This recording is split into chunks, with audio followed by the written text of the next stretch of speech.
हालानी reporter Imran Ali Lashari. Mughal welfare तंजीम सिंध जो मरकज़ी chairman ख़ालिद ज़हूर बेग मीडिया हाउस मेहरापुर मरकज़ में प्रेस कॉन्फ्रेंस कंदे चयो त असांजी मुगल बिरादरी सॼे पाकिस्तान में लखनि जी तादाद में रहे थी। पंहिंजी बिरादरी खे मज़बूत करण जे लाइ मां सॼे पाकिस्तान जो दौरो कयो आहे। ज़िले नौशरोफ़रोज़ जे मुख़्तलिफ़ शहरनि मेहरापुर ऐं ॿियनि शहरनि जो दौरो कयो आहे। हिन चयो त असांजी बिरादरी में सवनि जी तादाद में माण्हू पढ़ियल लिखियल आहिनि ऐं ॿिया पंहिंजनि कारोबारनि सां लॻल आहिनि, जॾहिं त कुझु मुगल बिरादरी में ग़रीब माण्हू आहिनि जिन जी असां गॾिजी मदद कंदा आहियूं ऐं बिरादरी में झड़नि खे मुकमल ख़तमु करण जे लाइ कोशिशूं करे रहिया आहियूं। हिन पंहिंजी बिरादरी खे अपील कई त पाण में ॿधी ऐं एको कयो।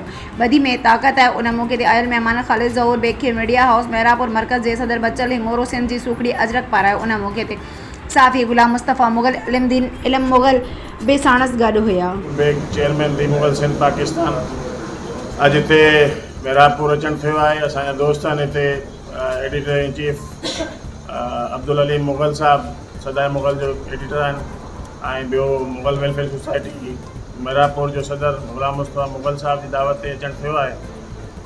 दी मुगल सिंध पाकिस्तान जेको आहे सो मुगल बिरादरी जी वेलफेयर लाइ फलाह बहबूद लाइ इतिहाद जे फ़रोग़ लाइ ॾींहुं राति कोशिशि करे पई ऐं मुंहिंजी मुगल क़ौम जेको आहे चाहे सिंध में किथे बि हुजे ऐं सिंध खां ॿाहिरि पाकिस्तान लेवल तां बि किथे बि कंहिंजो बि को समाजी सियासी को इशू आहे मां हुन सां गॾु आहियां।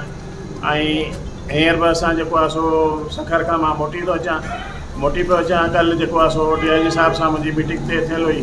असांजो हिकिड़ो मुगल भाउ जेको डेरा गाज़ी ख़ान सां तालुक़ु रखे थो उनखे कचे जा जेके आहिनि उहो दाड़ियल अगवा करे विया ऐं उन सां जेको आहे सो भोग जो मुतालबो कनि पिया, जेके जंहिंजे लाइ असां DIG साहिब सां मुलाक़ात कई आहे। तमामु घणी मुलाक़ात ख़ुशगवार रही आहे।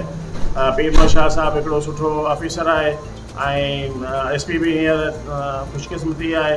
रामजय शेख साहिबु सुठो ऑफिसर आहे। असां उमेदु कयूं था त असांखे मोट बि भली मिली आहे। उमेदु आहे त इंशाअल्लाह असांजो जेको हमरा आहे उहो जल्द बाज़ियाब थींदो। उहो ग़रीब जेको आहे सो हिकिड़ी शुगर मिल में मज़ूर हो, बसि कंहिं इतफ़ाक़ सां उन्हनि जे चकर में अची वियो ऐं उहो खंभे विया हलिया। 2 करोड़ भूमि जो मुतालबो कयो। हाणे जेको आहे घटि कंदे 15-20 लख ते आया आहिनि, पर हू त ₹1 रुपया बि भरण जे